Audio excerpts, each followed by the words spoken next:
pretty soon we're going to be able to project our thoughts through AI, text by text. Now there's debate on whether we can do that through a wearable or it's going to need to be an implant like with Neuralink, but we will be interfacing with AI through our minds pretty soon. Cody, we're going to start with the concept of hacking our minds, right? I think we live in an era where it's a point of emphasis to talk about biohacking and how to choose certain foods or substances or different things to get into a cognitive state where you feel everything's good. What does that mean? How can someone hack their own mind with external frequencies or different gadgets or foods? How's that possible? I've been tapping into the word human optimization a little bit more than biohacking. I think that understanding our bodies and our minds through data is incredibly powerful. And now that we have AI and machine learning algorithms to take a look at that in large data sets and tell us insights that we've never seen before, I think that's incredibly valuable information to alter our behavior, know what foods to eat, how much sleep we should be getting, how your focus is during the day. That's what I've been talking a lot about on YouTube, is these devices that track data from the body and allow you to have those insights that allow you to make informed decisions, which I think gives people more confidence. It's given me more confidence when I've worked with these devices to do things like as simple as adding 30 minutes to my sleep on the front end of the night, because I could see that my REM sleep wasn't good from some of these devices that I was using. And then you can really go off the deep end with that with some things that are coming along in the next 5 to 10 years where, for example, some of these neuroimaging technologies are pretty wild. Like, I think that we're going to be able to see dreams projected on a video screen within 10 years or so. People are already doing it with big MRI machines. Some of the tech is getting smaller and smaller, miniaturized, where we'd actually would be able to do things like that as well.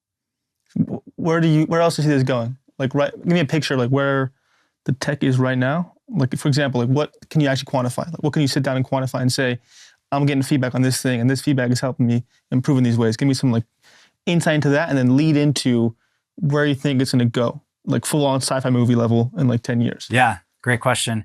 I mean, most people are familiar with like the Oura Ring or Whoop, and these are measuring heart rate variability, temperature, as well as movement.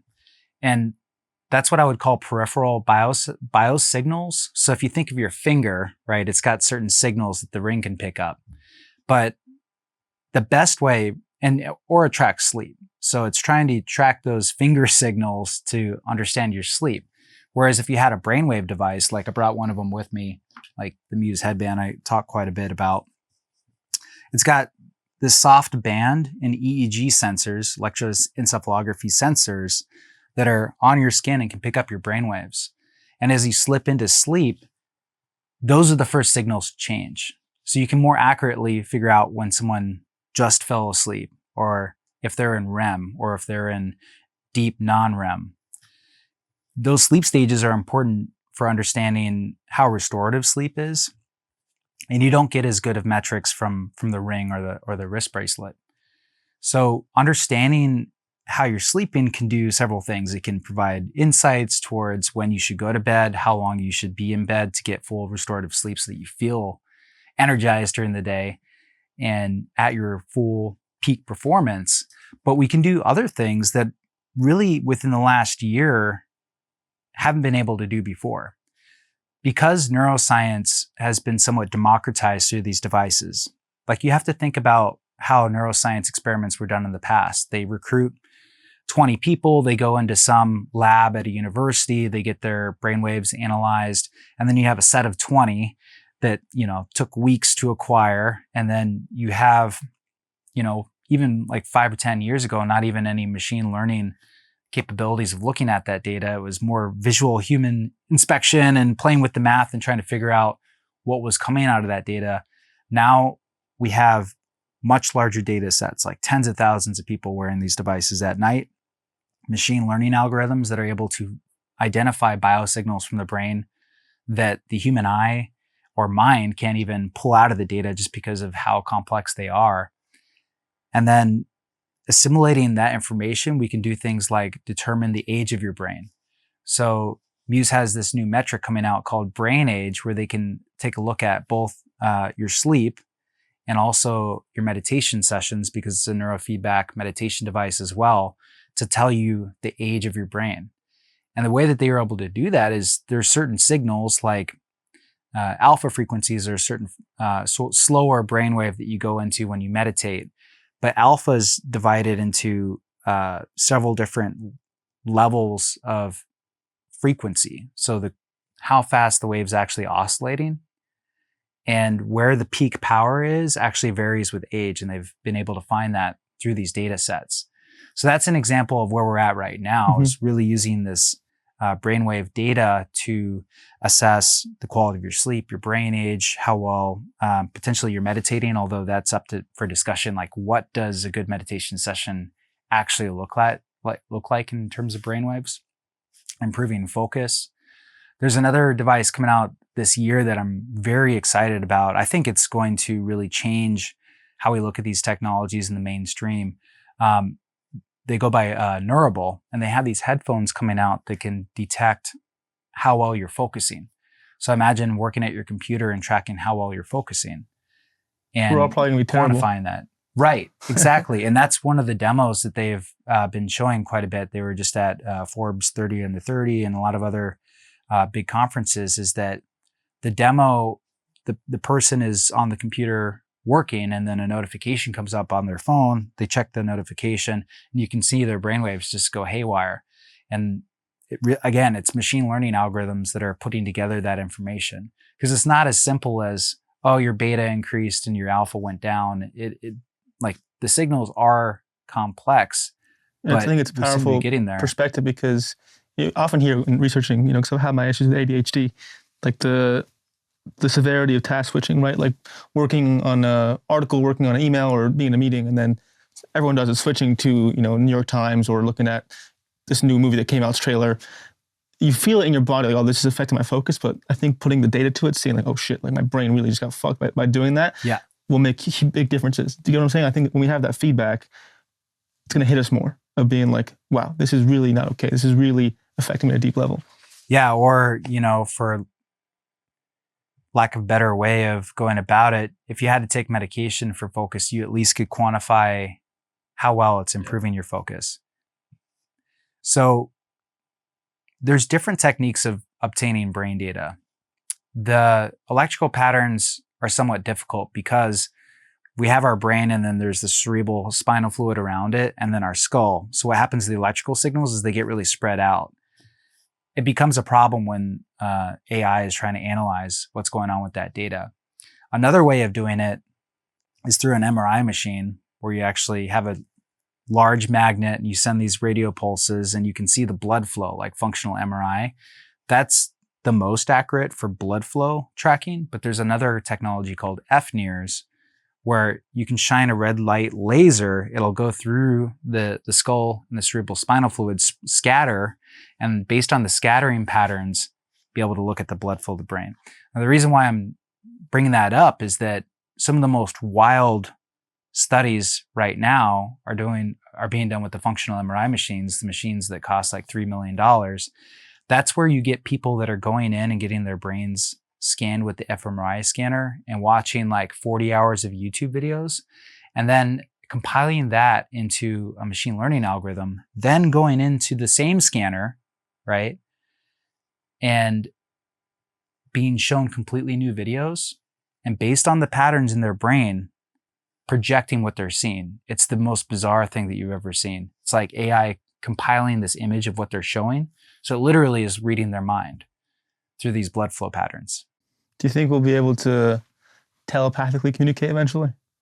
I think that is going to be more difficult, because... Like sending you a thought, like literally. Like if I had like some, let's say let's picture 30 years from now, this is me going full sci-fi nerd right now. Let's say I had some image I concocted of like how a date would go with a potential person I'm seeing, and I sent them that image to my mind. Do you see a reality that's possible? Well, right now, the data acquisition is a lot easier than sending the data into the brain. Okay. So through these imaging technologies, we can take the data and re-assimilate it into an image or text. And, language generating AIs are going to be very helpful with this. But to actually like send a message into someone's brain is a lot more difficult. Mm-hmm. You can send... I mean more so like getting the image on like on a digital device from your brain? Is that going to be possible? Like getting like what I think in my brain onto a screen? Yes. That's more feasible. Yes. The other part of all this is that when you visualize, the patterns are quite similar to when you see, which is interesting when you think about all this talk about visualization and manifesting your future and, the way that the human brain operates. It's like what we see in front of us and what we imagine have similar brain activation patterns. So I definitely could see a future where there would be people that would be better than others at projecting images on a screen based on their visualizations, because it creates patterns within the back of your brain here where visual information is stored, called the occipital lobe. When you analyze that with these technologies, you could potentially project them on a screen. Do you think there's any neuroscience backing manifestation? Because right now it's purely like a spiritual, I believe in it, but it's just purely nonsensical spiritual baloney. I believe it. It's like there's no way of quantifying it. Is there any neuroscientific way of explaining manifestation? Because even though it's hard to explain metaphysically, easy to explain like metaphysically, people still get results that way. They see something and they accomplish it. Is there any way of neuroscientifically explaining that? Well, I think that, yes, there are a lot of facets to neuroscience that I think explain law of attraction as well as manifestation. One of the biggest ones is that there is so much stimulus within this room, within your daily life, that your brain has to filter out a massive amount of it. I mean, the classic example is, I want like a red Dodge Durango, right? And then you start seeing red Dodge Durangos all over town. That is, you have opened a gateway within your nervous system to be able to see what you wanted to see. It was there all along, but now it's becoming more obvious. So that gateway is called the reticular activation system. And when you open the pathways to the reticular activation system, you start seeing opportunities all around you. Now, I'm a big believer in you have to take massive action for law of attraction to work, for manifestation to work.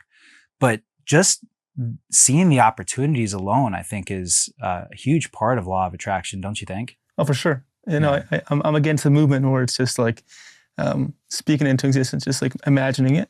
I don't agree with that. For me, it's like some level of co-creation. Yeah. So I'm with you. I think the other part of that too is as you read books and spend time listening to people that have achieved what you want to achieve, you start speaking their language, your energetic frequency or whatever this is gets on the same level, and you're actually able to relate to those people as well. So you learn through osmosis, and then when you meet people that have achieved what you want to achieve, you get along. So there's information exchange there. So I think that's another facet of law of attraction and manifestation, is that you basically get the resources that you need to make your dreams come true, right? And of course, just defining the goal in the first place is extremely important. Our brains are just these synthesis, connection-making machines that are always going and trying to put things together. That's just how humans are wired. You've got the creativity part, creatively trying to problem solve to get to your goal, but then also just being aware of the resources that you need to put the pieces together to make things happen. Yeah.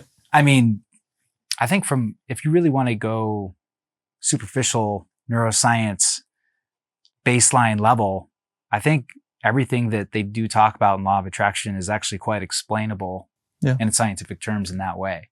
Now, is the universe actually responding to our thoughts? I think that's the most difficult one to prove. And that's one that I've been thinking about a lot lately is the universe plastic? Will it actually respond to human thought, kind of a human biocentric viewpoint, Yeah. I think that's the most difficult one to there's prove. No way of proving it, but what my brain comes to is that like whatever thoughts you have create a certain frequency in your body, right? If you're thinking angry, pessimistic victim thoughts, you're going to put out a frequency of that. Like to validate that, when someone walks in a room that's negative, you feel it. We all feel it. We see it and we feel it in our bodies. There's some kind of frequency, right? So like the way I see it is that like, okay, if my thoughts are mostly that of like positive, loving, peaceful thoughts, then that somehow my energy will give that. And then whatever I attract in some level will be of that frequency, right? Like like attracts like. So I think positive, think loving, I'll attract positive, loving people. That's how I kind of quantify, which is why I'm super militant in the way I think. And this moves on to my next question, is that the best book I read on neuroscience was actually written by a Google engineer who just wrote about how the brain is like some machine and learning how to the inputs and outputs. So in your mindset, in your cultivation of happiness in your brain, how has it been sort of an engineering? Like, how do we engineer is it possible to engineer our brains in a way to be happy? I think happy is a loaded term, right? Yeah. There are other, or to not be like, to not go crazy, maybe to like not feel like be you're fulfilled, yeah. be centered, Yeah. be feeling like you have value. Yeah. I think it's important to make those distinctions, right? Because happiness is fleeting, but a lot of these other attributes are something that you build up over time and depend on what stressors you're exposed to in the environment.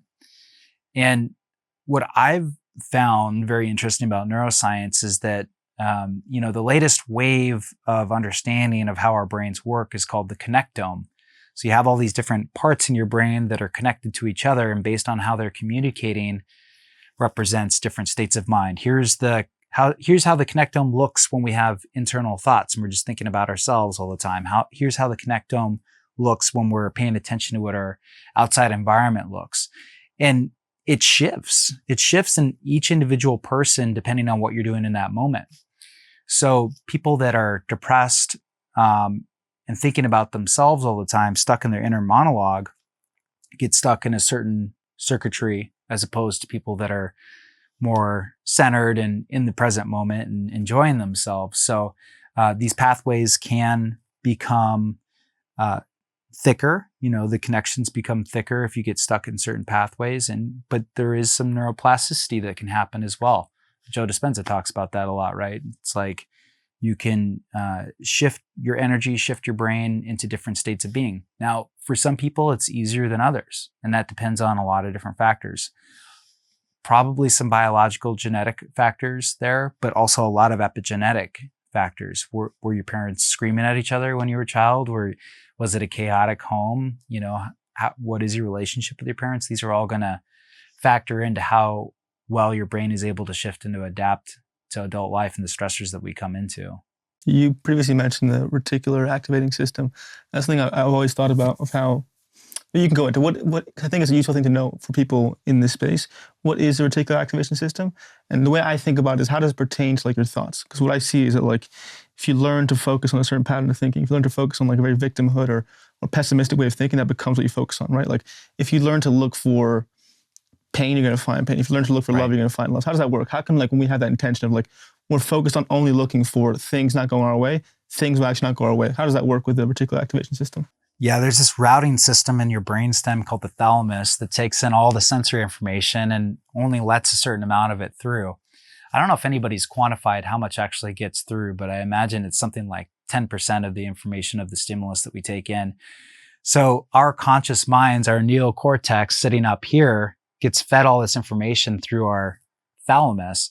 So the thalamus kind of shapes how you see the world.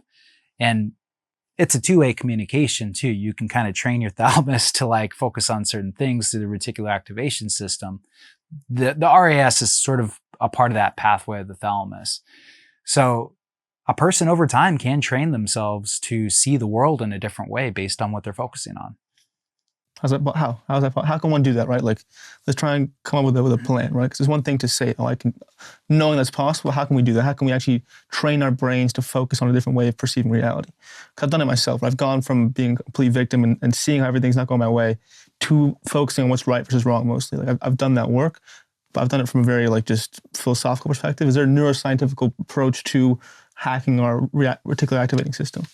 I think that it goes towards a way that probably people are aware of, but haven't thought of it in this way, which is if you want to accomplish something, read books about it, start practicing every day to shift your thoughts, as well as get reference experiences.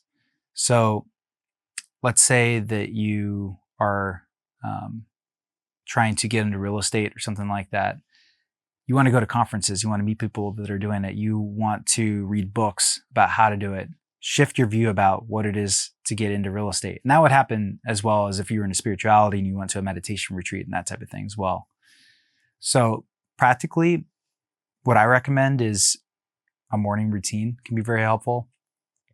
So me, for instance, I'll get up first thing I do is my brain training with neurofeedback exercises. What neurofeedback does is teach you how to ground yourself as well as understand Unpack that. different Let stimuli. me hear about that. What does that mean? What does that experience for you? What does you training your brain in the morning look like? What is neurofeedback? Yeah, so neurofeedback takes a lot of different forms. This is one of the companies that I've been working pretty closely with, Mendi out of Stockholm, Switzerland. And this is using the red light laser that I talked about before, where it's actually tracking the blood flow of your frontal lobe. So you set your phone up and you're doing this neurofeedback exercise, and the better that you concentrate on the screen, the more this ball goes up. If you lose focus, the ball goes down.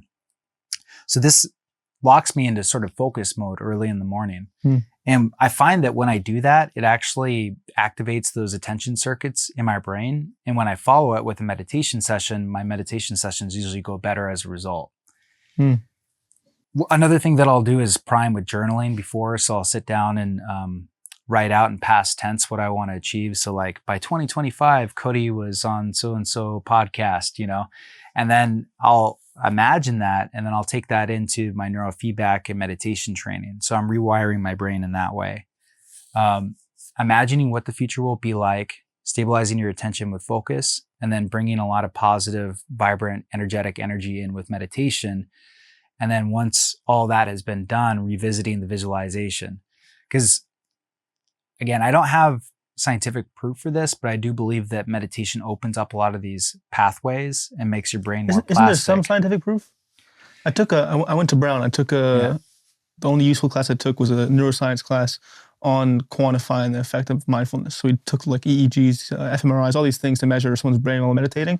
There's a lot of, I can't remember a lot of it, but there's something, great thing with gray matter I remember, and different areas of your brain that are associated with like negative states of mind, like decrease or something. Is there any neuroscientific evidence for the efficacy of meditation? Yeah, you bring up a good point. So there's several things that we see from meditation. The connectivity of your brain is improved. So you have a better ability to shift in and out of different states because you've trained your mind to be able to do that.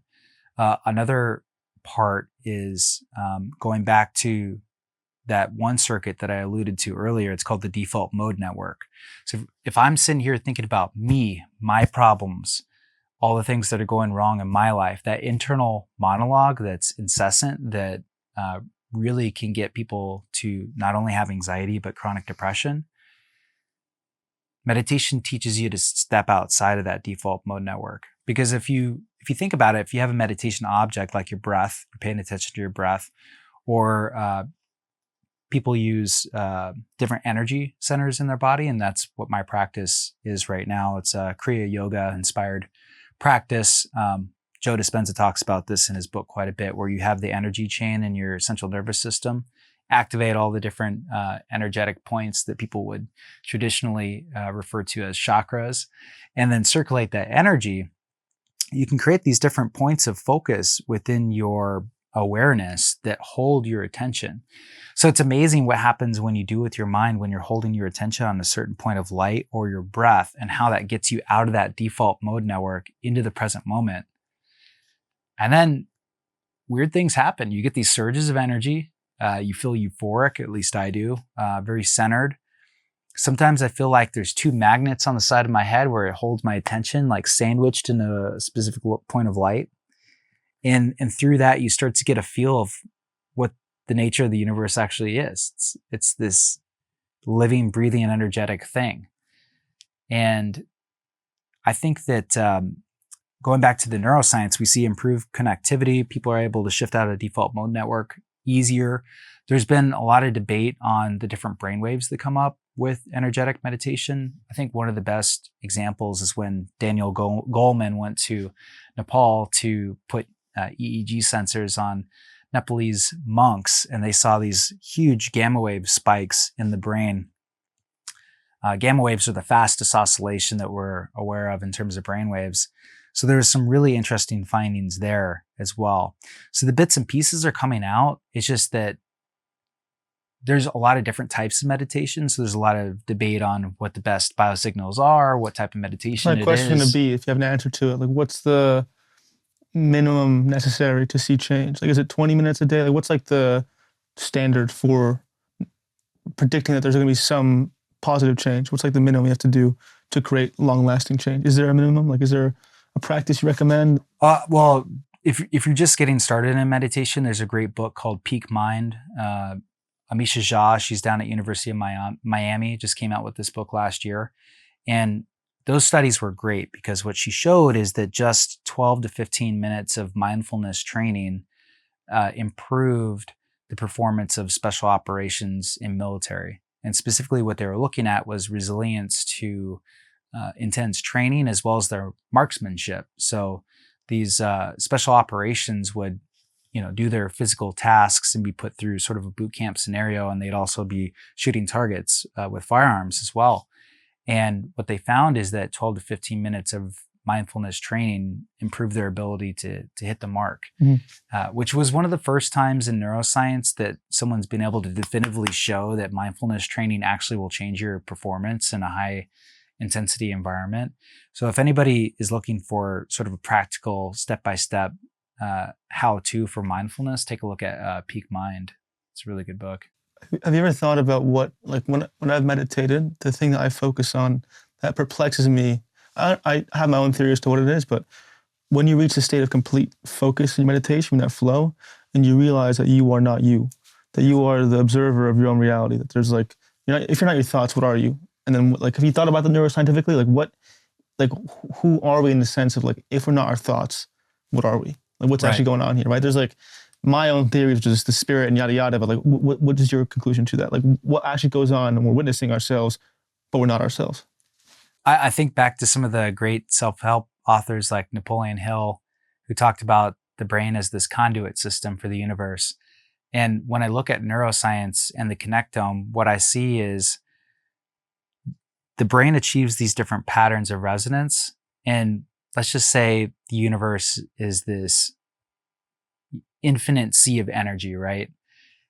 The way that I see it, one of my theories is that the brain configuring it into itself into different figurations is allowing that energy to come through in different ways.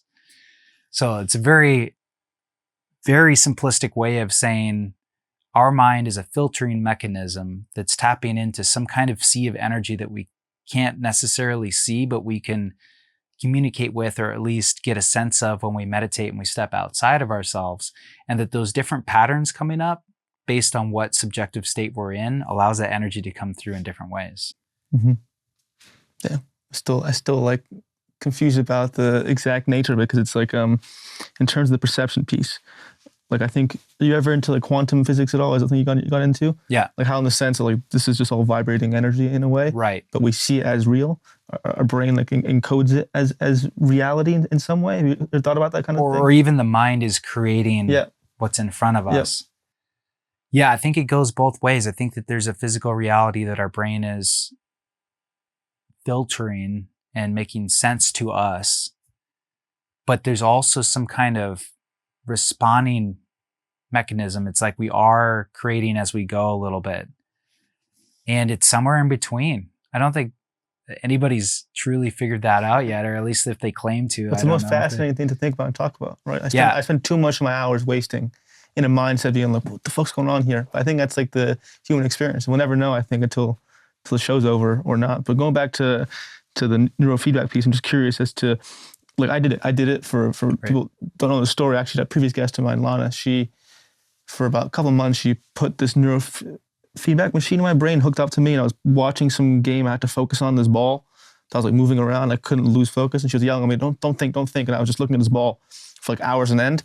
And I'd noticed when I was podcasting, I think the level of my podcasting skill isn't dependent on like research or anything. It's how present can I be in the conversation. Like how much I just listen and just allow it to flow versus being insecure and looking at my notes all the time. But what in that, like what is actually going on in my brain, that neurofeedback and whatever I was doing, how can that fix my focus? Like what's actually going on in our brains that something like that, some machine to our heads can actually but ail our ADHD?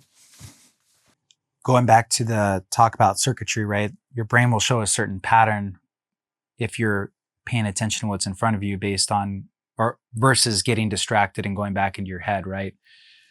With that comes different electrical patterns. So that's what we're trying to do with the neurofeedback device, is encourage the electrical patterns that match outwards attention and training your brain to be in that state more often.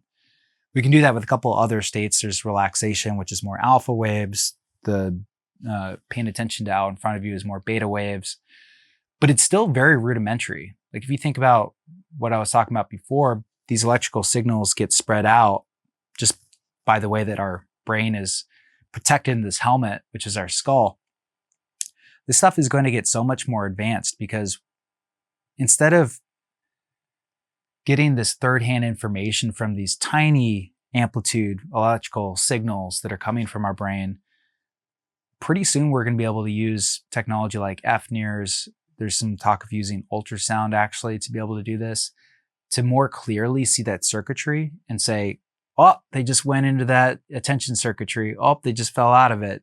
So having that feedback and training ourselves to go in and out of attention or relaxation or sleep, these are different brainwave states, but the brainwaves are more difficult to quantify than the actual circuitry activation.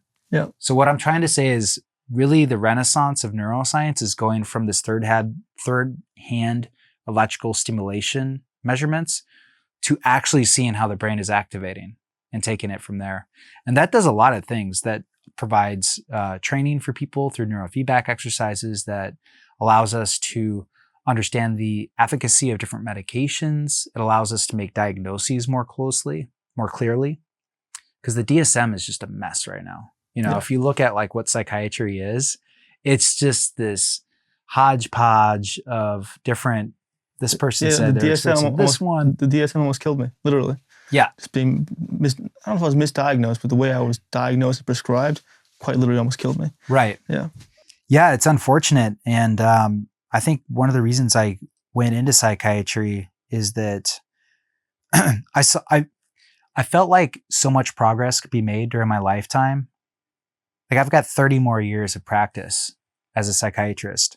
And it's just so unfortunate how psychiatry is still in sort of the leeches and bloodletting stage of old, you know, when medicine 200 years ago. Before we dive into that, I want to tackle one last thing on the AI thing. And I want to definitely go into that much longer. But before we go there, I want to ask,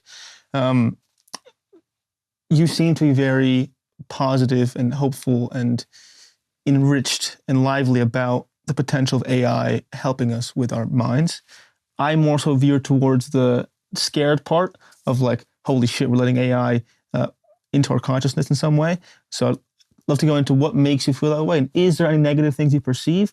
And also where mind becomes negative, to maybe add some nuance, is that I think one of the prime things I noticed in human suffering, in my experience, is a need to not suffer, is a need to always feel okay. This need to be like in a state of pleasure is to me what caused most of my suffering. When I was a drug addict, I was like, I need to be okay. Like I'll take this little pill here to feel this. I'll take this drink here, this Xanax here to feel satiated. And the biggest thing in me feeling mentally healthy is being okay with not being mentally healthy. Like feeling anxious or stressed or sad and not having it faze me. Just being like, okay, this is the case. I know I can handle this. My fear is with AI and all these things to have this constant little fix of like, I'll put this head thing on, I'll put this thing on to constantly fix me and center me, that people will become perpetually more used to not being uncomfortable. That's my own bias. I just want to curious to your take. Like, is it mostly positive for you and all this stuff? Is it only positive? Is there some fear in you? Like, take me through that journey in your mind and to come into this place with the technology. Well, I love technology. I think it's the most fascinating thing. And I think in order for us to advance as a species, we need to keep developing technology.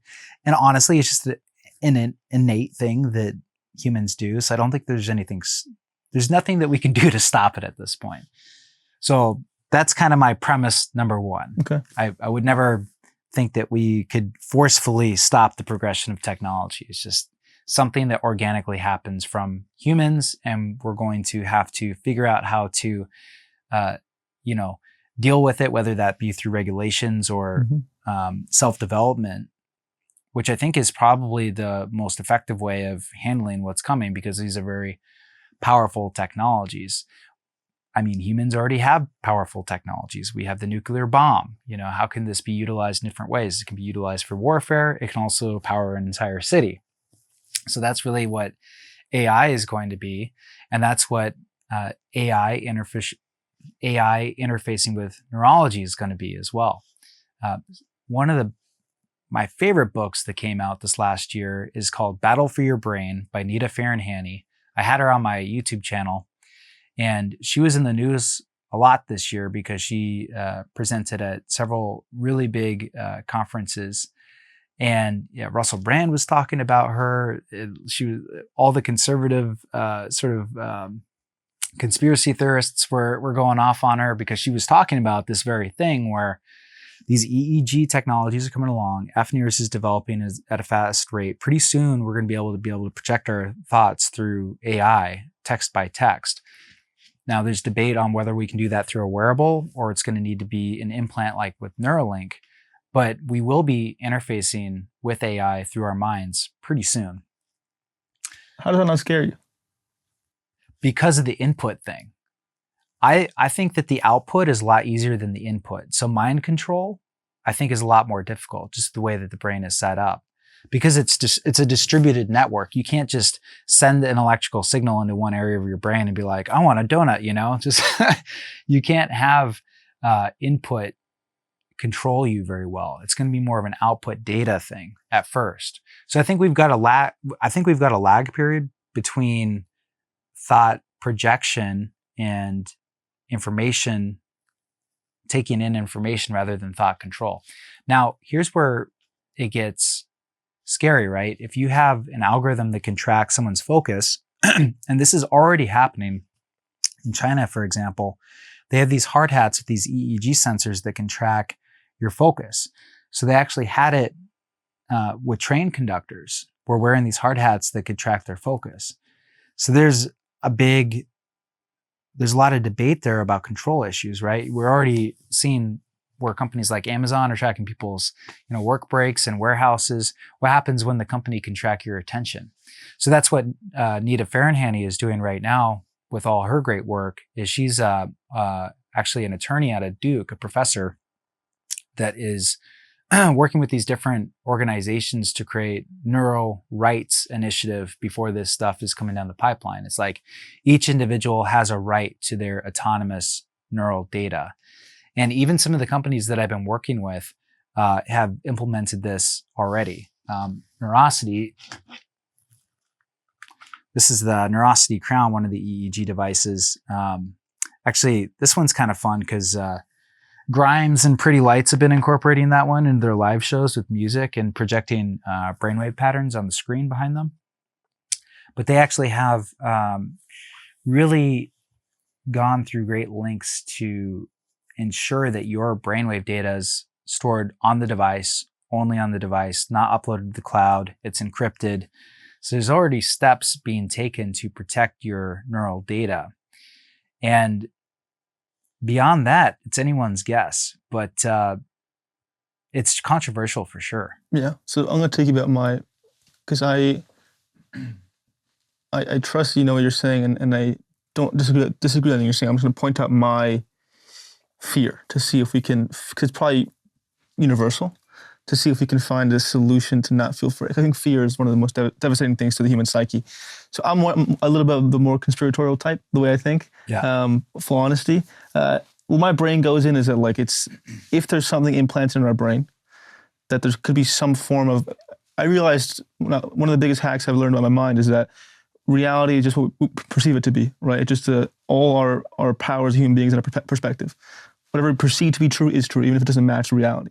So is it possible to have our perceptions hijacked? That's where my fear goes into. Can something inside our brains or something controlling our brains, could some negative government, whatever it may be, company, change our perceptions? Is that feasible? It would be. Or am I just being a crazy person? It would be difficult, but there are some signs that would be possible. There have been some experiments with electrical stimulation as well as transmagnetic stimulation where you send magnetic pulses to actually, I think the best example, it's very rudimentary still. All this stuff is very rudimentary, which makes me feel like we still have a lot of time. Mm-hmm. But for instance, if you were to show someone two different pictures in front of them, you could stimulate an area of their brain on the opposite side and they wouldn't see this part of the picture. So again, very rudimentary. I don't know how you would do that in real time on someone walking around where there's, millions of bits of information that are flowing into their brainstem and being interpreted by their neocortex, but it is possible. That's something that we're going to have to grapple with.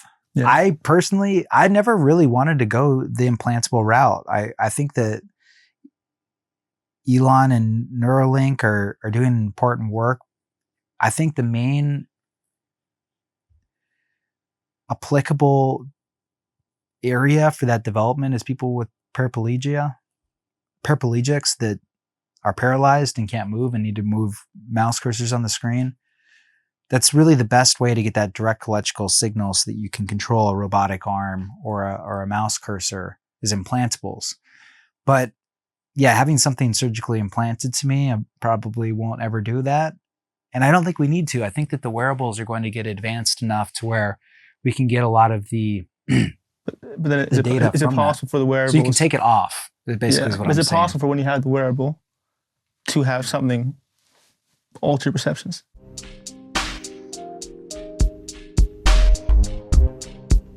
I'm going to give you a break to digest all this amazing information.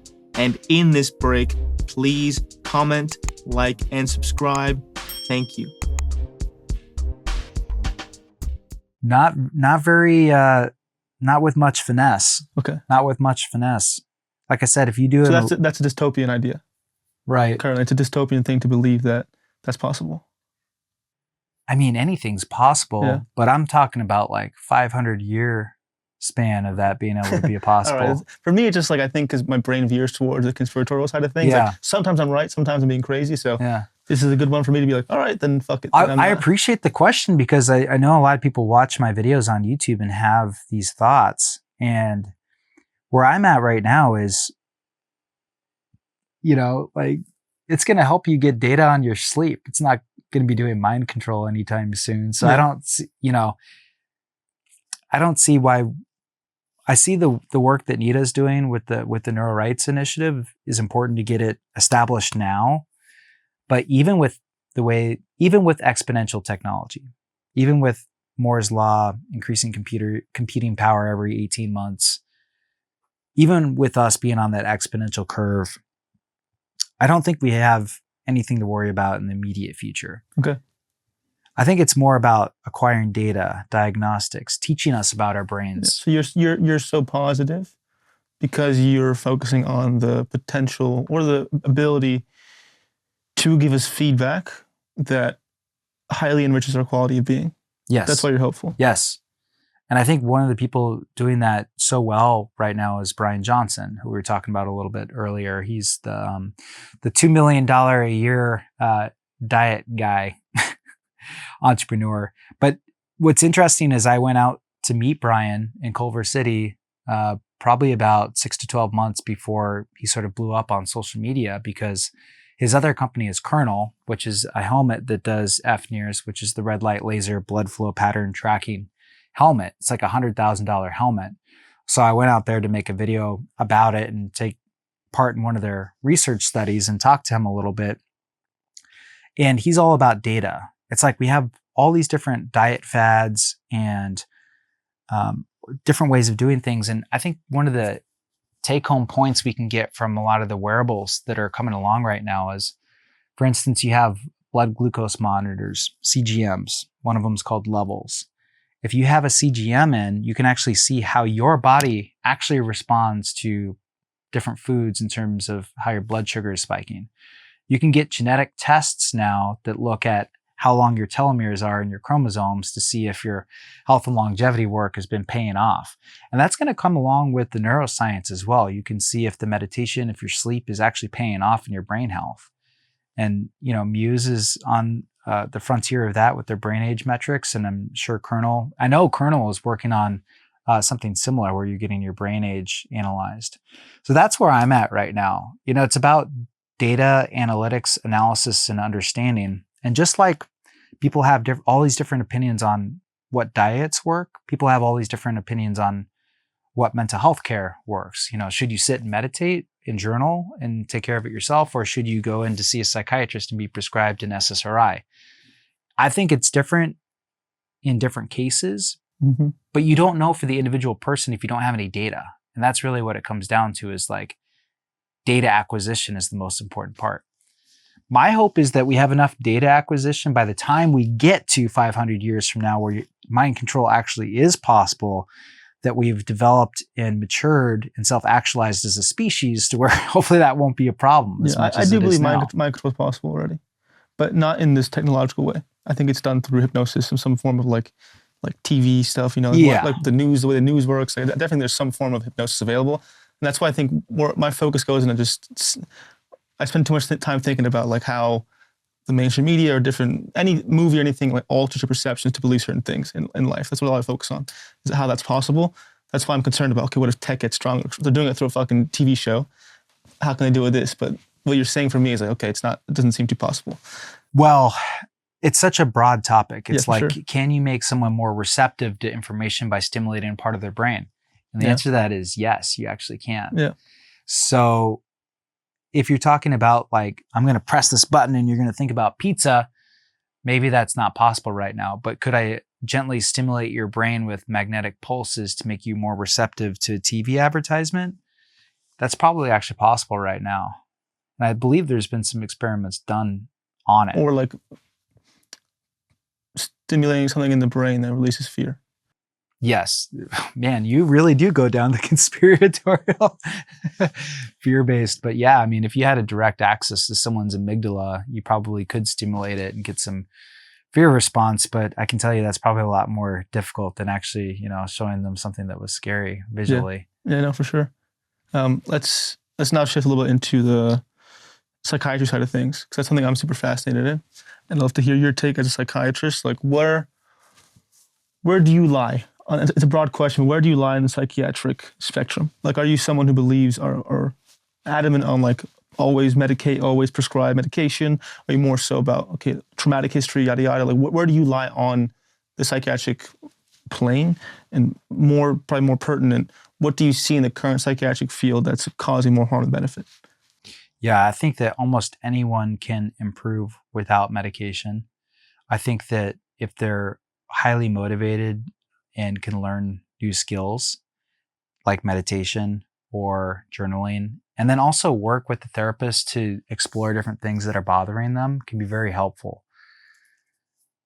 Trauma creates this energy within the nervous system that manifests as anxiety and sleep problems and that type of thing. So if you have some kind of moral injury, like you did something in the past that you're not very proud about and it affects your self-image, someone did something to you, or you have a fear that's constantly triggering you, there's a lot of work there in therapy that can be done to improve things. The problem is, and I think that this is a larger societal view, is that our 9-to-5 urban environments, the way that we've designed human society right now, is very anxiety provoking. Brian Johnson actually talks quite a bit about this, is like, because we don't have any measurement devices for the brain, we've never had the scaffolding to design our cities, our work life, our lifestyles that are actually beneficial to our brains. And because today's world is so complicated with having to earn a living, take care of kids, commute back and forth to work, there's so much there to activate the nervous system that people have a very hard time dealing with it, especially if they're predisposed to an anxiety disorder. So unfortunately, when you have someone that has kids, that needs to pay the bills every month, that has this anxiety disorder that's has trauma that's causing them not to perform at their job.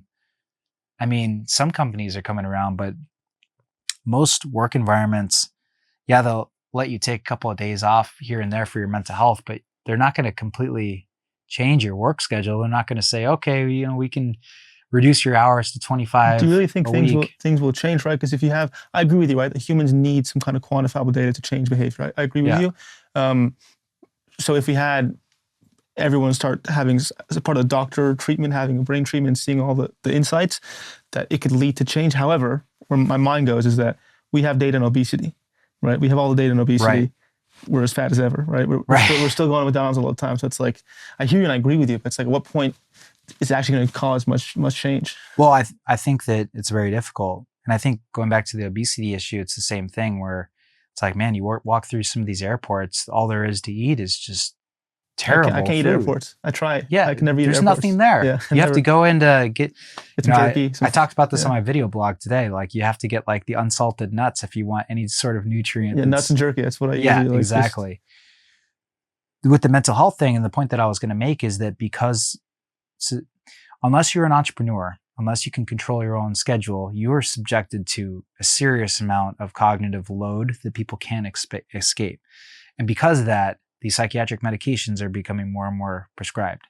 And I will tell you that SSRIs work. Like if you have an anxiety disorder, serotonin reuptake inhibitors will, for most people, as long as they're genetically... How does it work though? Like how does it work? How can someone with anxiety benefit from SSRI? The prevailing theory is that it increases more serotonin in your system.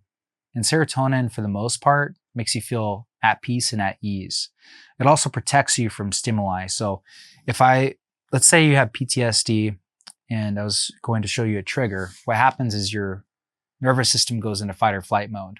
Your amygdala fires up. Your muscle gets shunted from your digestive system to your muscles. Your pupils dilate. The problem is that if you're in that state all the time, it wears you down. It's also not very conducive to getting good restorative sleep.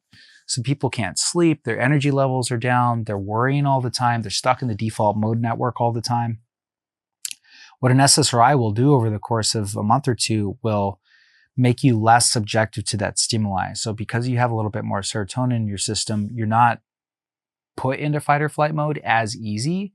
So it kind of protects you from the stimuli.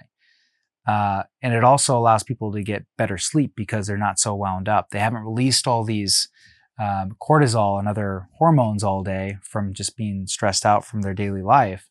Now, ideally, you remove them from the stressor, right? I think what is actually encouraging to me is how our economy is changing, where it's like the self-employed economy. Gig economy is what they call it, right? Because people are, and also telework, I think, is going to help. The more that people can control their schedules and understand what amount of work is healthy for them and how to experience that work and how to design their lives around that work, I think that helps our mental health a lot. Because going into the urban environments 9 to 5 and working at a desk under fluorescent lighting with a bunch of smart devices around us isn't working. Mm-hmm. But it's going to take a while.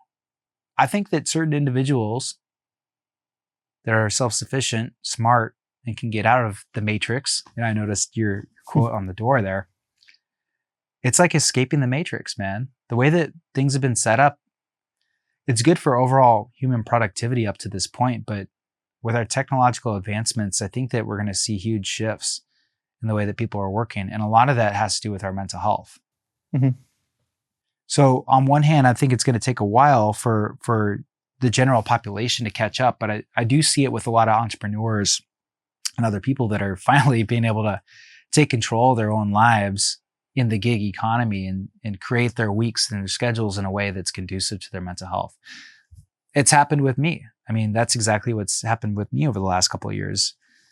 I was in the Navy for 8 years as a medical doctor, couldn't determine my own schedule. I think was doing good work with veterans coming back from Iraq and Afghanistan and helping them, manage their schedules. But that would always be the frustrating thing is you have this person that is mentally not doing well, but you can't really change their schedule at all. They're in the military. They have to be there. They have to do their thing. And I understand that's important from a productivity standpoint, but if we could be a little bit more flexible in a gig economy and allow people... There's no space to heal. There's no space, I think that's why we go to psychiatric medication is that when I first... Because I went the matrix route of healing, and I went to the more... not spiritual, but more holistic way of healing. And the non-holistic one was just like, okay, I'm going back to an Ivy League school in the fall. I'm an straight A student. I can't change. I have to have the same exact life in 2 months. And they hear that and they're like, yeah, no shit. You have to be able to do this in your age to make money, all this stuff. Here, this SSRI, an Adderall, and some Xanax.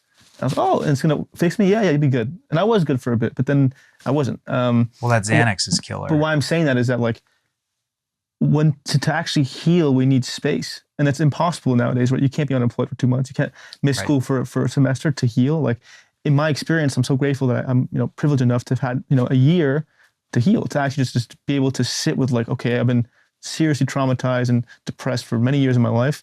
I need space to like let this, because energy doesn't just like dissolve from the system, right? It has to dissipate. It has to slowly leak out.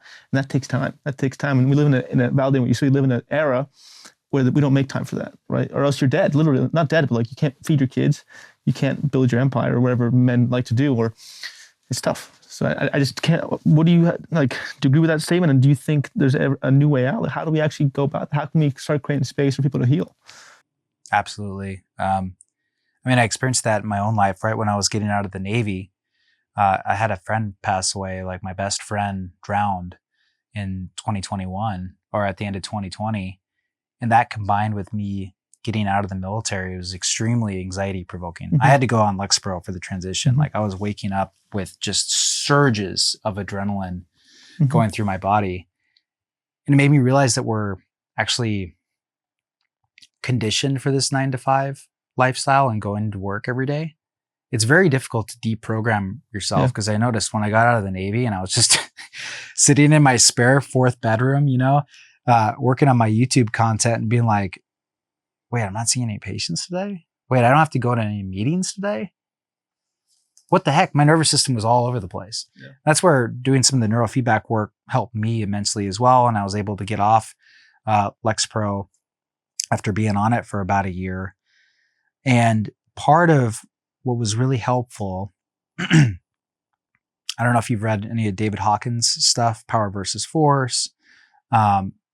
Man, such a great writer, but there's a book that he wrote called Letting Go. He's a psychiatrist, and those books are phenomenal that anybody wants practical steps about this kind of stuff. But it was all about energy being stored up, trauma energy within your nervous system that builds up like a tea kettle, and you need some way of letting it out. And he takes you through this technique where you actually sit with the thing that's bothering you and allow it to come out through emotions. And a lot of times that's crying.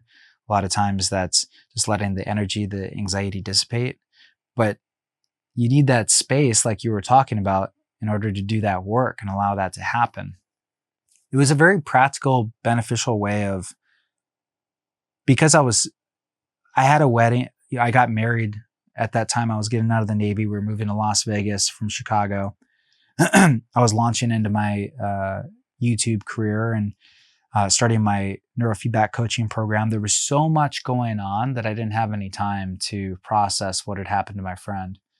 And about 6 months after I got out of the Navy, finally some time opened up where I could start just allowing my nervous system to relax and let out all that pent up emotion. And only then was I able to come off the SSRI, because there wasn't the trauma energy in me anymore. I had dissipated it, and now there wasn't any reason to have the extra serotonin in my system protecting me from any triggers that would come along and activate my nervous system. So now that I was sleeping better and doing better, it really helped. But it's a whole process, and finding that space for people that are, working so much is difficult. How do you understand depression? I think the common understanding of depression, when I was a patient for a psychiatrist, it was just like, you probably inherited some imbalance from your parents. And I was like, yeah, no problem, for sure. And then through that belief, I'm very careful what I believe in. Through that belief of like, I believe that I have a deficiency in my brain, therefore I'm perpetually depressed. That belief was the most damaging thing I could have ever believed. Believing that I am depressed perpetually was so damaging. And the more I experienced life, what I realized was that basically I just hadn't dealt with things that were affected. I was depressed as like a signal, like something in my psyche or body was signaling to me, you need to change something. Like something has to shift. You have to, shift your trauma from your system, eat new things, go on a different diet, have new friends, do a different career path. Like depression was I call it God, whatever one wants to call it, was something telling me you failed. Not that you failed, but like, you're not doing this right. like something has gone wrong, that you're something shifted. So that's my conception of it. How do you understand depression? Like, how often is it that it's actually clinical, that someone is like perpetually depressed? Is that possible? Is it even possible for someone to be diagnosed, you are depressed forever? Well, I think that genetic depression with no way out is extremely rare. Like, I think what you're referring to is like this person's depressed and there's nothing that they could fix in their diet, in their belief structure, or in their exercise patterns to get them out of it. No matter how much running they do and weights and mindset changes and meditation and greens they eat, nothing will shift. Yeah, no, I think that's extremely rare. How rare? Oh man. Like 2% of cases, 1% of cases? Of depression? Yeah. Probably less. Shit, but most people who are depressed believe that. I know. People I talk to, I'm not a psychiatrist, but I know about this stuff. I have friends from high school I talked to when I grew up, they're still depressed after 5 years. I'm like, what's going on? And they're like, I'm just depressed. I have this thing that I have this thing in my brain. I'm like, I can't say anything because I don't want to change them, but it's like, it's so funny to hear how rare it is, because most people who are depressed believe they're part of that rarity. Yes. And it's frustrating to work with as a psychiatrist as well, because I'll have patients that switch from medication to medication to medication. They're always looking for that next medication that's going to fix what's wrong with them. And at a certain point, I have to start offending them, basically, and really putting their feet to the fire and be like, what are you eating? How much sleep are you getting? You don't understand. Are you exercising? You don't understand how much that hits my heart. I get borderline emotional just because one psychiatrist doing that, to me, is beautiful. Because just from I almost died. Like, I was severely suicidal because of the medication, right? Because of I'm diagnosed bipolar, but I don't know what that means. I still don't know what that means. But I was put on all these medications that fucked with it, apparently. And I was seriously suicidal for years of my life just because one doctor didn't ask me those things. Yeah. Right. And that's most of them. So just to you, heart to heart, man to man, thank you for just being that way. Being a doctor in the world doing that. I appreciate that. And that's why I'm so passionate about the devices. As much as I go down the technological, I get all excited about the tech. And I think that's where I lose people sometimes. But really, at the end of the day, it's like getting data about how your brain's operating. And I think that the more that we do that, the more that we are going to realize that these seed oils, these fried foods, these food sources, the nutrients in the food, the quality of your sleep, how much exercise you're getting, is seriously affecting people's brain health. And that is leading to higher anxiety levels. There's different types of depression. Even in the DSM, there's melancholic depression where you just don't feel like getting out of bed in the morning and have no motivation. But there's the other type of depression, which is much more common, which is it's more anxiety fueled. You have the amygdala firing up, and because of that, people get in their heads. They get in that default mode network, and they just think terrible thoughts about themselves all day, every day. And as you can imagine, that can be very depressing. If you don't feel good or balanced because of the food that you've been eating, or the amount of sleep that you've been getting, or the exercise, or your work structure, that's going to send you into that fight or flight mode. Or your nervous system perpetually burned out. Exactly. And, I think this generation's really waking up to the effects of alcohol as well. And I think that this is something that is becoming more and more talked about, at least online, and a lot of podcasts I've been listening to, is what happens is people work all week, they're exhausted. Friday night comes up. I'm going to have a drink to relax. Yeah, the alcohol kind of chills you out and makes you a little giggly and enjoy the evening with your loved one. But what happens, your sleep that night is terrible. Then you're waking up on Saturday with a hangover. And not only do you have the toxic byproducts from alcohol that's actually causing physical inflammation to your nervous system, but you didn't get good sleep. So all the damage that you did during the week, during the 9 to 5 hard work week, none of it was repaired last night. In fact, you made it worse with the alcohol intake. And I think that there's studies coming out right now that show that alcohol is a lot more carcinogenic than we thought, leads to a lot more cancers, that the effects from the toxic byproducts, especially as you reach your late 20s and even, and especially in your 30s, it's affecting you all week. Even if you're just a weekend drinker, it's really affecting your performance all week. And people wonder why they're so foggy. They can't focus. They're not feeling well. And the only thing to alleviate that is more alcohol at the end of the next week. It's like Alex Becker talked about this on his channel. I don't know if you follow him, but his analogy, and this is referring to a work that was done by Alan Carr, How to Stop Drinking Without Willpower, which is an excellent book. He has a series of books on this, is alcohol is the jailer. It put you in jail in the first place. It made you not feel well all week. You thought it was because you hated your job. That's part of it. But because you drank, you didn't feel well all week. And just at the last bit of the week, like the Thursday or Friday when you're getting excited for the weekend again, you do it again. Put yourself in jail again. That's one of the things that I did in the last 3 months. I know you and I were talking about this a little bit before, but I can't believe my energy levels. When I stopped drinking, and I was drinking like twice a month, at most 3 times a month.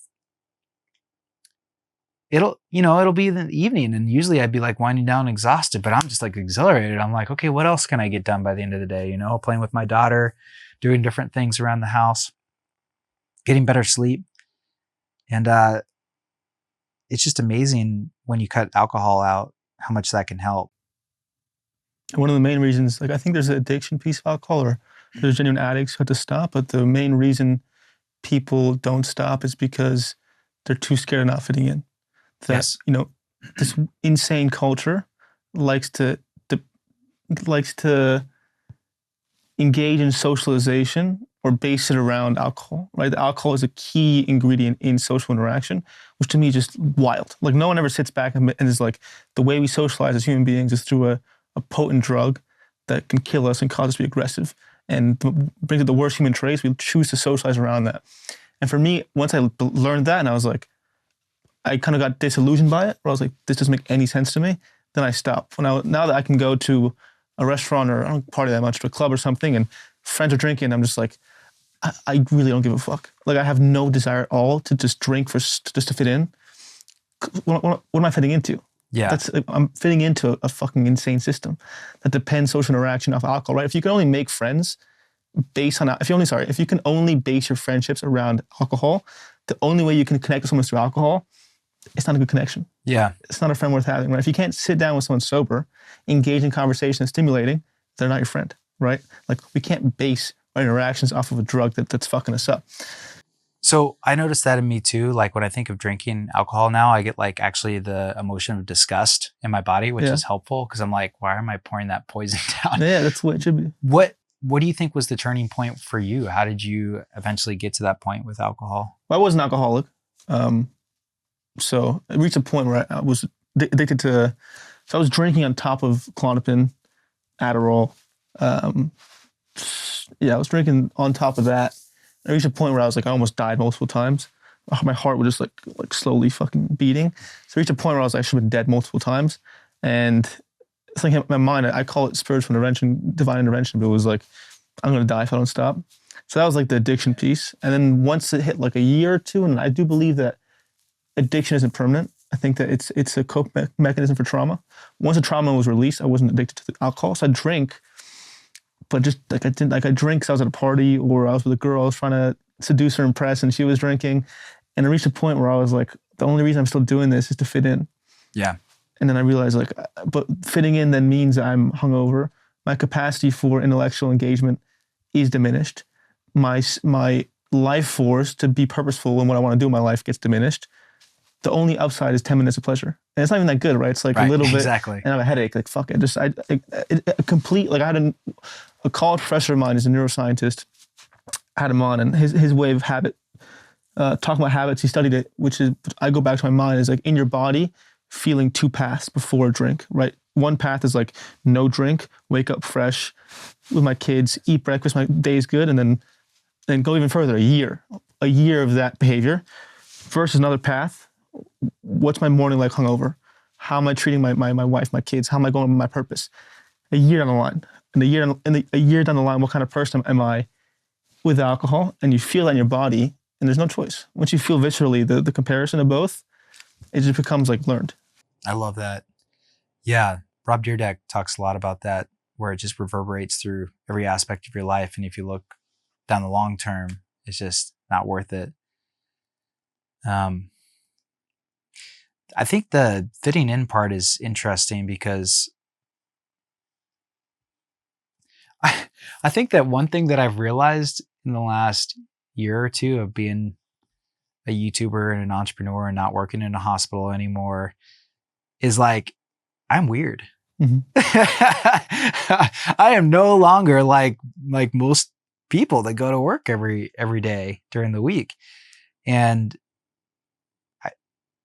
it's very empowering, a little scary, but also it's like you have to come to terms with like this identity that, yeah, I don't fit in as well as I used to. And I think that actually made it easier to quit alcohol because like, I'm like, man, I have so much work to do and my potential I feel like is huge because I have big goals and, you know, got some momentum. Do you think that that would help with people too, is having big goals and momentum and just taking into account like how successful they will be in their endeavors if they stop taking in alcohol? That's what stopped me. Yeah. On one level, it's like, yes, you know, having excess life force is important for your purpose for sure. Like feeling good makes you good at what you do. I believe that. Like my prime purpose is to be healthy and feel good, and everything goes on top of that. But deeper than that, like again, the alcohol, this need to fit in is that your weirdness is your weirdness is your gift. Mm-hmm. Your weirdness is your gift, right? Like what makes you you and separate, if you're an entrepreneur, is what makes you get gold, right? Like if you are just like everyone else, you get the same results as everyone else, period. Exactly. If you find your weirdness, find your individual identity, you get to carve out your own path. And that means, yeah, you're going to miss some parties and not get drunk with your friends, but it's essential. So for sure, backing up what you say, you need to believe that no alcohol is going to benefit you, not only honoring your weirdness and being okay with it, but also having a goal big enough to being okay with sacrificing alcohol. Yeah. I mean, I find it going even further than that lately. I've really been trying to avoid fried foods and seed oils. That's what I was going to ask you, man. Like, I've been like, it's crazy. I saw Rolling Stone call it, like there's an article, literally an article being like this new right-wing conspiracy theory that seed oils are bad for you. I'm just like, I'm not even right-wing, but just like, what the fuck? Like I've been so adamant to people about the seed oil stuff, just because my own personal story. Like when I'd eat seed oils, I felt something going wrong. I'd eat fried food, my stomach would be inflamed, it'd be bloated, my brain would feel slow. And I was like, what the hell's going on here? And I didn't see the scientific side of things. I just believed it in my body. And I'd tell my friends and family, and they're like, that's some right-wing Joe Rogan shit. And I'm like, no, like it's my experience. So to shut them all up, have you come across any scientific evidence that this is actually affecting you? Well, from a personal experience, what happened is when I pulled off no more alcohol, and I've been a no sugar sweets guy for a long time as well. Intermittent fasting, I fast 20 hours a day. I only have a 4-hour eating window. Doing all these things and just shedding the layers of toxicity got me to a point, I think, where it was so obvious to me when I ate something that was either packaged, had canola oil or rapeseed oil in it, or fried, how foggy I was the next day. It was so noticeable. Yeah. Because one day I would be just 100% sharp, like with it, creative, enthusiastic, all this energy, just in a good mood. And then I would eat some kind of packaged food. And it's such a shame too how many of these foods have this stuff in it. I went into our pantry, all of it. All of it. I used to love these little granola bars called Bobos.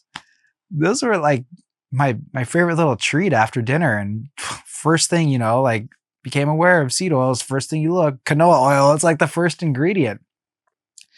So definitely the fogginess. You know, as far as the scientific literature goes, I've been meaning to make a YouTube video on this. I'm going to dive in a lot more pretty soon here on the literature behind it.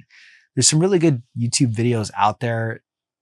I think that Andrew Saladino's work is pretty interesting. Is kind of like the carnivore diet. Paul Saladino? Paul Saladino. Yeah, that's a diet I follow. I eat mostly meat and fruit. Yeah, so he you know, that's a good resource for him going through some of the science that's been done. But I mean, I think that it causes inflammation in the central nervous system and throughout the entire body. And I think that the inflammation is like the number one thing that if you can avoid, you're going to feel really well.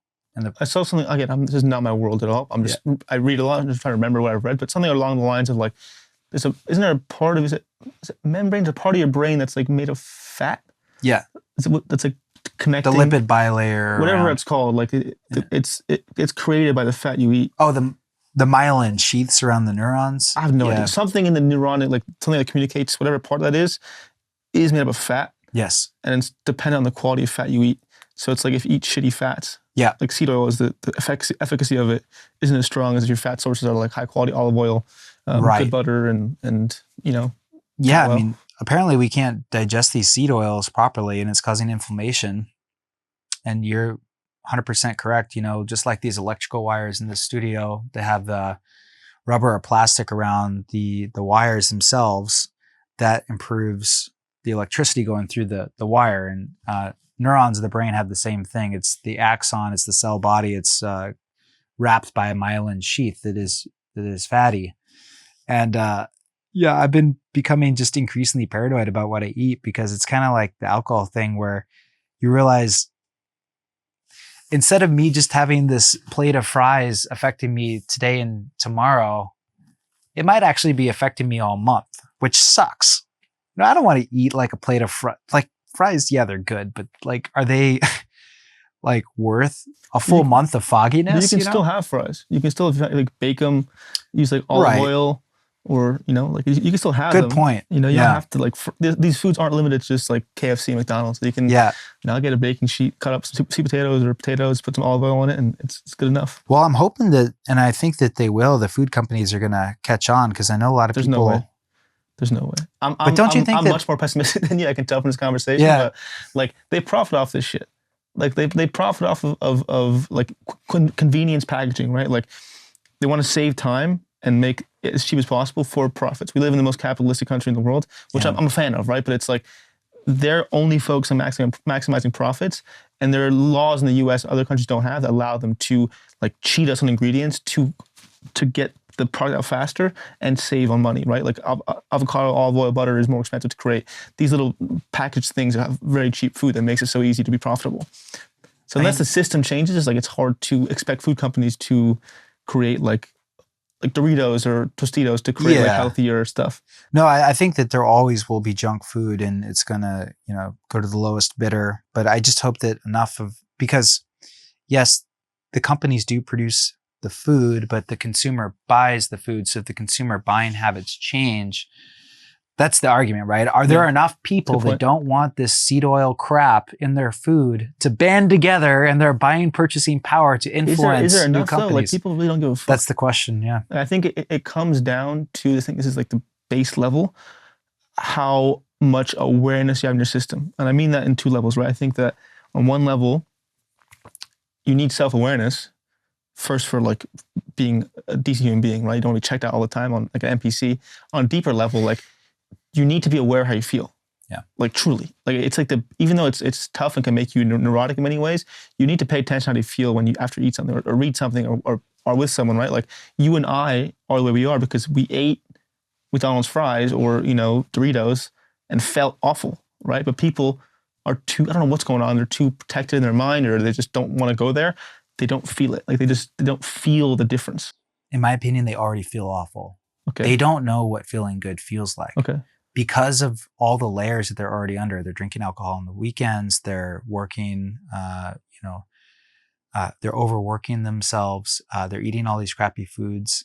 They're overweight. They don't know what feeling good feels like as an adult. So baseline metric for like feeling is just bad. Yeah, it's like what I went through. I had to peel back the layers of nonsense before I could even tell that seed oils were affecting me. So if you have all these layers already, how are they going to tell? Yeah. They can't tell. I think that self-awareness and education is part of it.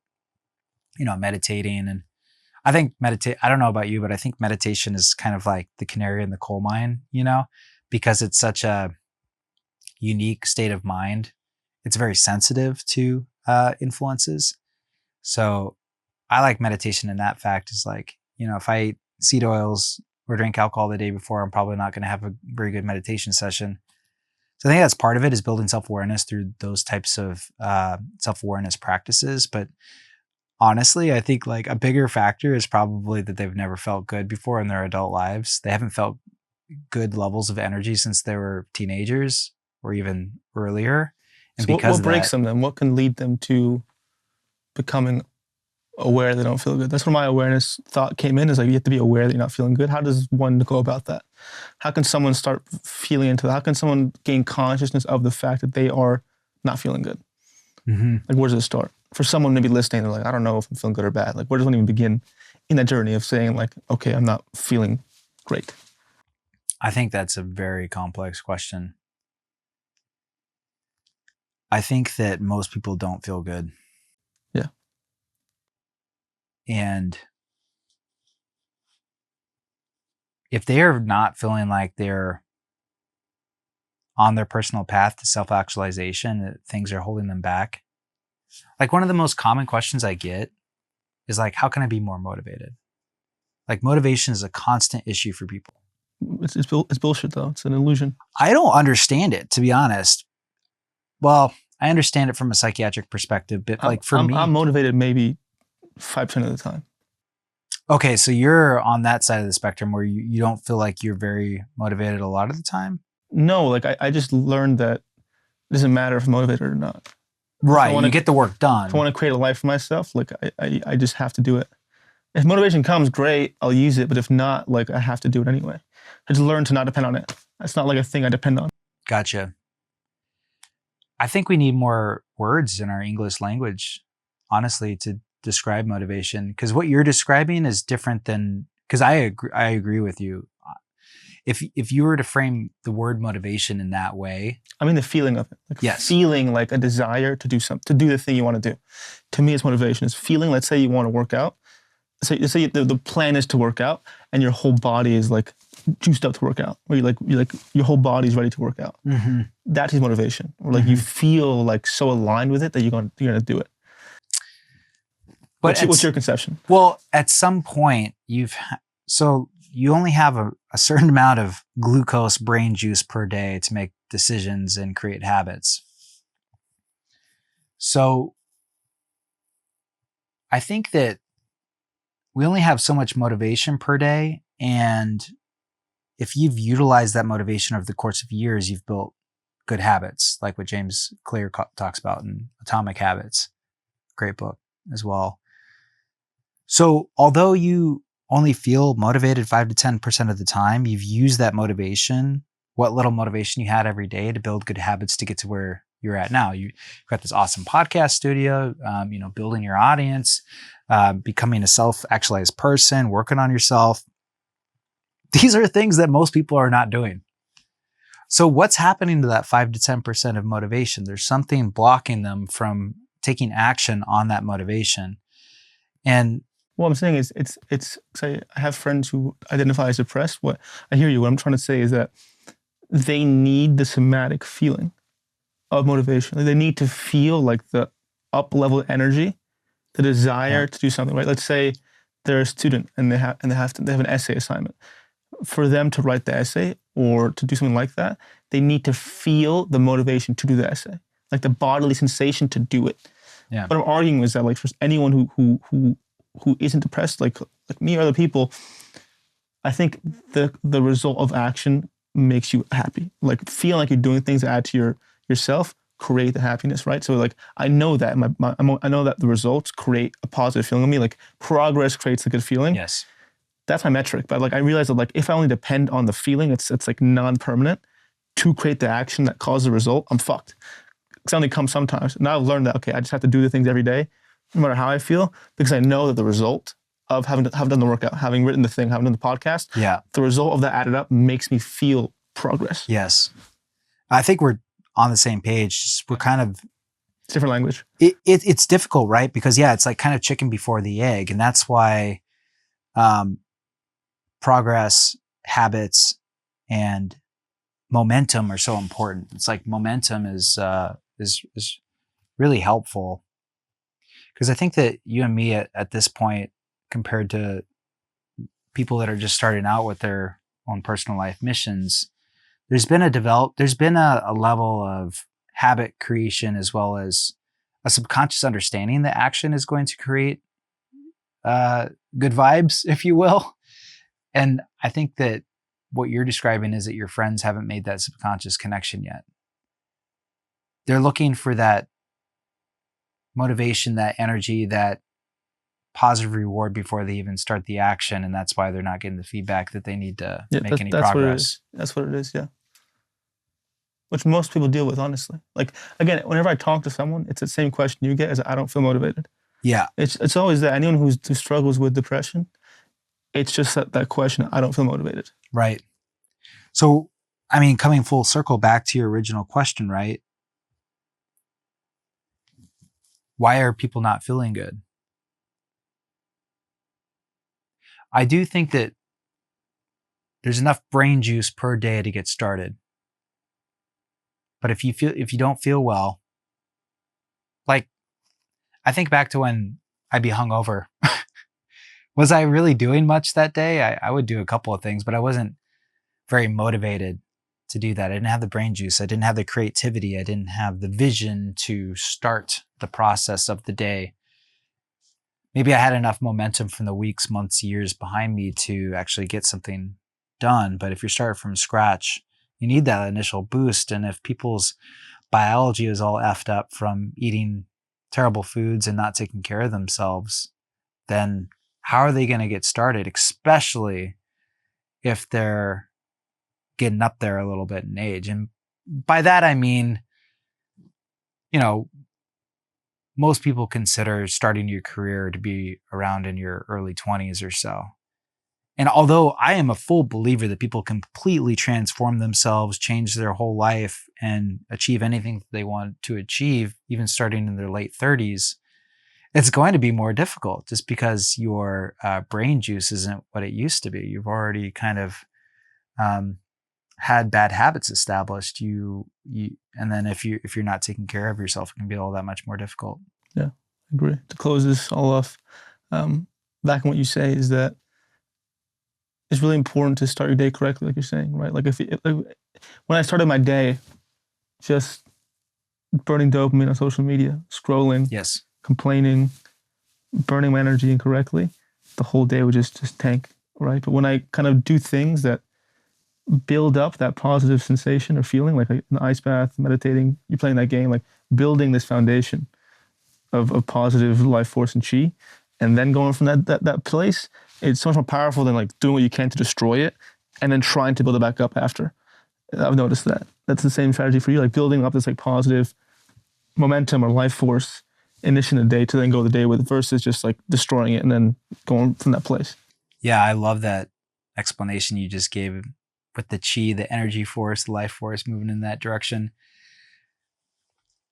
It almost seems like a shame to reduce it to a scientific, biological level, but no, you go for it. That's what you're here to do. Yeah, like, I know, right? Yeah. Why I'm loving this podcast is I think one of the things I need to work on myself is that I explain things from a very like new age spiritual thing. Because I do feel happy. I do feel these things, but I've learned it through different shamans and Buddhist stuff. Like I've done it that way, but most people can't identify with that. So when you're coming in with your perspective, it's like it's beautiful because it's like, okay, there's something to what I'm saying. There's some validity to what I'm saying.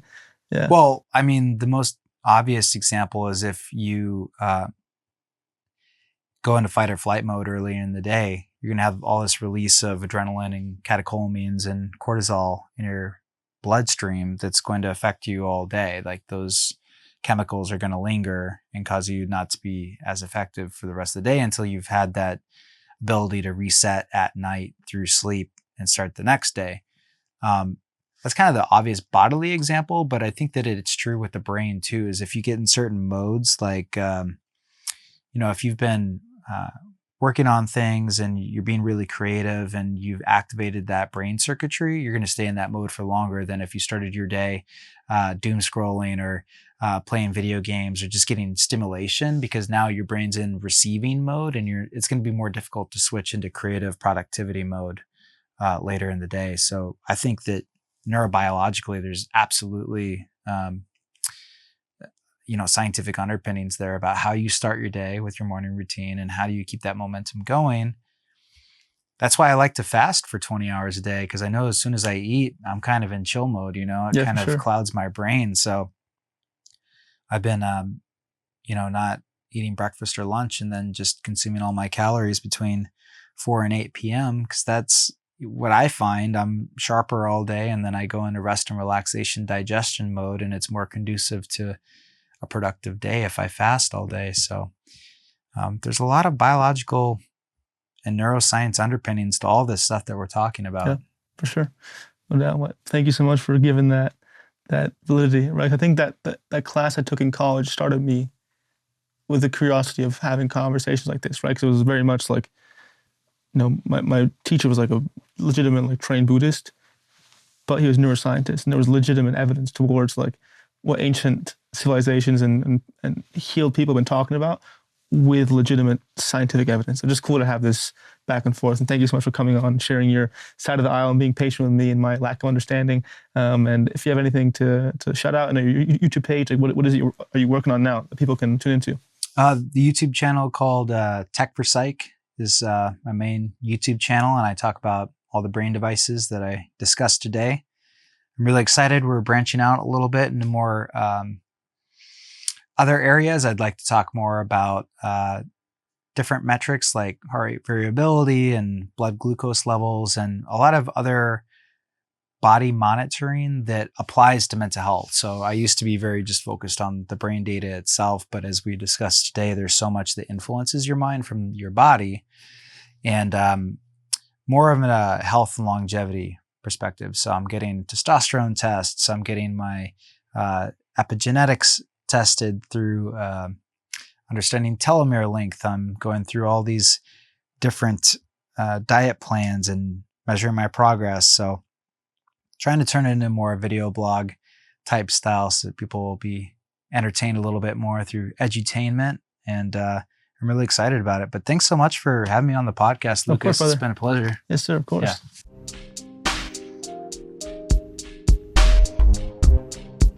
I hope you enjoyed that video. If you want to watch more content, please click this video right here, and don't forget to subscribe right here. Thank you.